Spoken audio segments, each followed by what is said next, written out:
ಎಲ್ಲರಿಗೂ ನಮಸ್ಕಾರ. ಎಲ್ಲ ಹೇಗಿದ್ದೀರಾ? ಇವತ್ತು ಒಂದು ಮೊಸಪ್ಪು ಸಾಂಬಾರು ಮಾಡ್ತಾಯಿದ್ದೀನಿ ನಾನು. ಬನ್ನಿ ಹೇಗೆ ಮಾಡೋದು ಅಂತ ನೋಡೋಣ.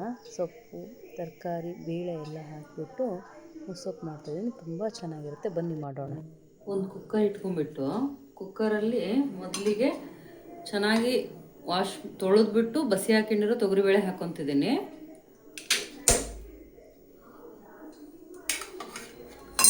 ಚೆನ್ನಾಗಿ ತೊಳ್ಕೊಳ್ಳಿ. ಅದರಲ್ಲಿ ಪೌಡರೆಲ್ಲ ಹಾಕಿರ್ತಾರೆ, ಕೆಮಿಕಲ್ ಇರುತ್ತೆ. ಚೆನ್ನಾಗಿ ವಾಶ್ ಮಾಡ್ಕೊಂಬಿಟ್ಟು ಬಸಿ ಹಾಕ್ಕೊಂಬಿಡಿ.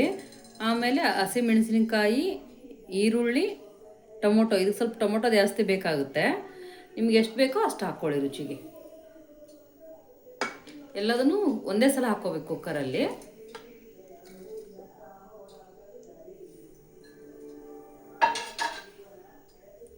ಆಮೇಲೆ ಸೊಪ್ಪು, ಇದು ಪಾಲಕ್ ಇದೆ, ಅರಿವೆ ಇದೆ, ಆಮೇಲೆ ಕೊತ್ತಂಬರಿ ಸೊಪ್ಪಿದೆ. ಸ್ವಲ್ಪ ಎಲ್ಲ ಮಿಕ್ಸ್ ಮಾಡಿಕೊಂಡು ಎಲ್ಲ ಚೆನ್ನಾಗಿ ವಾಶ್ ಮಾಡ್ಕೊಂಬಿಟ್ಟು 2-3 ಟೈಮ್ ವಾಶ್ ಮಾಡ್ಕೊಳ್ಳಿ.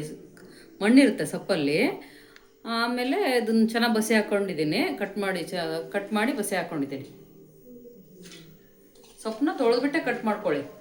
ನೋಡಿ, ಇದಕ್ಕೇನೆ ಕಾಯಿ ತುರಿ ಹಾಕ್ಕೊತಾ ಇದ್ದೀನಿ. ಇದು ಮುಳುಗೋಷ್ಟು ನೀರು ಹಾಕ್ಕೊತಿದ್ದೀನಿ. ಇಲ್ಲಿ 1 ಲೀಟ್ರ್ ಹಾಕ್ಕೊತಾ ಇದ್ದೀನಿ ನಾನು ನೀರು. ಇದು ಮನೆಯಲ್ಲೇ ಮಾಡಿದ್ದು ಸಾಂಬಾರು ಪುಡಿ. ಇದರಲ್ಲಿ ಖಾರದ ಪುಡಿ ಇರಲ್ಲ. 2 ಸ್ಪೂನ್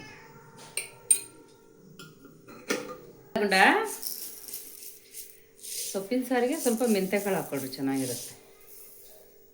ಒಣ ಮೆಂತ್ಯಕಾಳು. ಸ್ವಲ್ಪ ಉಪ್ಪು ಹಾಕ್ಕೊಂಡು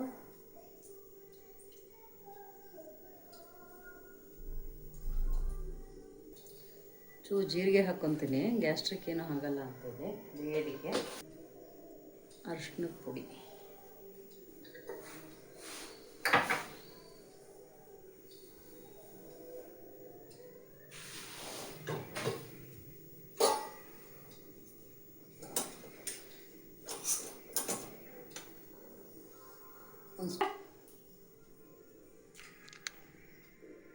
ಕಿತ್ತಪತಿ ಗುಂಡ,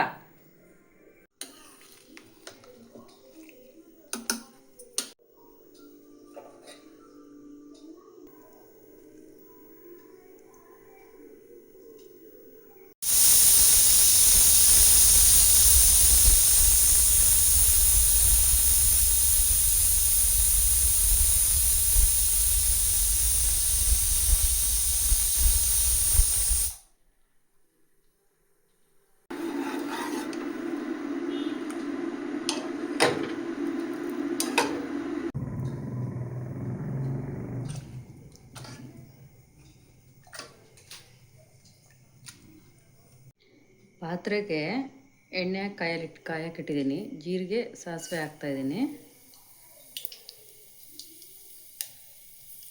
ಜೀರಿಗೆ ಸಾಸಿವೆ ಸಿಡಿಲಿ, ಒಂದು ಸ್ವಲ್ಪ ಹಸಿ ವಾಸನೆ ಹೋಗಲಿ ಅಂತ ಸ್ವಲ್ಪ ಹಿಂಗೆ ಹಾಕೋಣ. ಚೆನ್ನಾಗಿರುತ್ತೆ ಹಿಂಗೆ ಹಾಕ್ಕೊಳ್ಳಿ.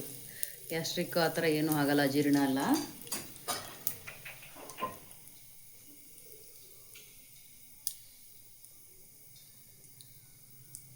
ಒಣಮೆಣಸಿನ್ಕಾಯಿ,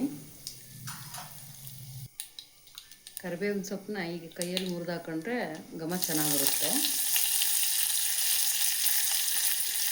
ಚೆನ್ನಾಗಿರುತ್ತೆ ಇದು ಸೊಪ್ಪು ಏನಾದ್ರು ಒಂದೊಂದು ಕಡೆ ಒಂದೊಂದು ಥರ ಹೇಳ್ತಾರೆ.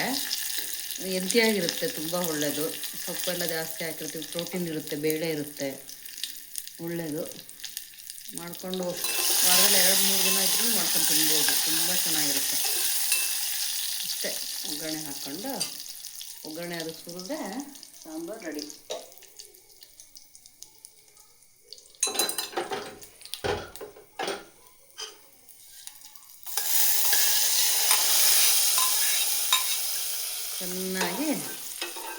ಚೆನ್ನಾಗಿ 1-2 ಸಲ ಚೆನ್ನಾಗಿ ಕುದಿಬೇಕಿದು. ಚೆನ್ನಾಗಿ ಕುದಿ ಬಂದರೆ ಸಾಂಬಾರು ರೆಡಿ ಆಗುತ್ತೆ. ಈ ಒಗ್ಗರಣೆ ಪಾತ್ರೆ ಒಂಚೂರು ನೀರು ಹಾಕ್ಬಿಟ್ಟು ತೊಳೆದು ಹಾಕ್ತೇನೆ. ಒಗ್ಗರಣೆ ಪಾತ್ರೆಗೆ ಎಣ್ಣೆ ಎಲ್ಲ ಇರುತ್ತಲ್ವಾ, ಹಿಂಗಿಂದೆಲ್ಲ ಇರುತ್ತೆ.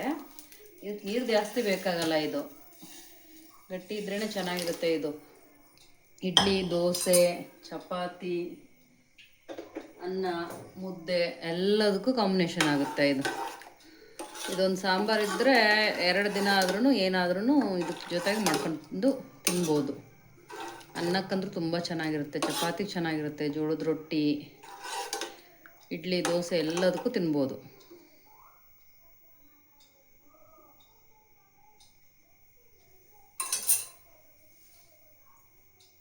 ಚೂರು ಉಪ್ಪು ಕಮ್ಮಿ ಇದೆ, ಇನ್ನೊಂದು ಸ್ವಲ್ಪ ಉಪ್ಪು ಹಾಕ್ತೇನೆ. ನೋಡಿ, ಈಗ ಸಾಂಬಾರು ಚೆನ್ನಾಗಿ ಕುದೀತಾ ಇದೆ. ಅಷ್ಟು ಚೆನ್ನಾಗಿ ಕುದ್ರೆ ಸಾಂಬಾರು ರೆಡಿ ಆದಂಗೆ. ಈಗ ತುಂಬ ಚೆನ್ನಾಗಿರುತ್ತೆ ಸಾಂಬಾರು. ಟೇಸ್ಟ್ ಇದು 2 ದಿನ ಇಟ್ಕೊಂಡ್ರೂ ಚೆನ್ನಾಗಿರುತ್ತೆ. ಬ್ಯಾಚುಲರ್ಗಳಿಗೆಲ್ಲ ತುಂಬ ಚೆನ್ನಾಗಿರುತ್ತೆ ನೋಡಿ. ಮಿಕ್ಸಿ ಏನು ಬೇಕಾಗಿಲ್ಲ, ಇದಕ್ಕೆ ರುಬ್ಬೋಂಗಿಲ್ಲ. ಎಲ್ಲ ಹಾಕಿ ಬೇಯಿಸಿ ಮಸ್ತ್ ಬಿಟ್ಟು ಒಗ್ಗರಣೆ ಹಾಕ್ಕೊಂಬಿಟ್ರೆ ಮುಗೀತು. ಇನ್ನು ಯಾವುದಾದ್ರೂ ಸೊಪ್ಪು ಇಷ್ಟ ಇದ್ದರೆ ನಿಮಗೆ ಹಾಕ್ಕೋಬೋದು. ಸಬ್ಸಿಗೆ ಸೊಪ್ಪು ಹಾಕ್ಕೋಬೋದು, ಮೆಂತ್ಯ ಸೊಪ್ಪು ಹಾಕ್ಕೋಬೋದು. ಯಾವ ಸೊಪ್ಪು ಸಿಗುತ್ತೋ ಆ ಸೊಪ್ಪು ಹಾಕ್ಕೊಳ್ಳಿ, ಚೆನ್ನಾಗಿರುತ್ತೆ. ತುಂಬ ಚೆನ್ನಾಗಿರುತ್ತೆ ಕಾಂಬಿನೇಷನ್ನು. ಹಾಕ್ಕೊಂಡು ಮಾಡ್ಕೊಳ್ಳಿ. ಇನ್ನೂ ಯಾರು ಹೊಸಬ್ರಿದ್ದರೆ ನನ್ನ ಚಾನಲಿಗೆ ಸಬ್ಸ್ಕ್ರೈಬ್ ಮಾಡ್ಕೊಳ್ಳಿ. ಬೆಲ್ ಬಟನ್ ಒತ್ಕೊಳ್ಳಿ. ಸಬ್ಸ್ಕ್ರೈಬ್ ಮಾಡ್ಕೊಂಡು ನೋಡಿ, ಸಪೋರ್ಟ್ ಮಾಡಿ. ನನ್ನ ಎಲ್ಲ ವೀಡಿಯೋಗಳಿಗೂ ಸಪೋರ್ಟ್ ಮಾಡಿ. Thank you.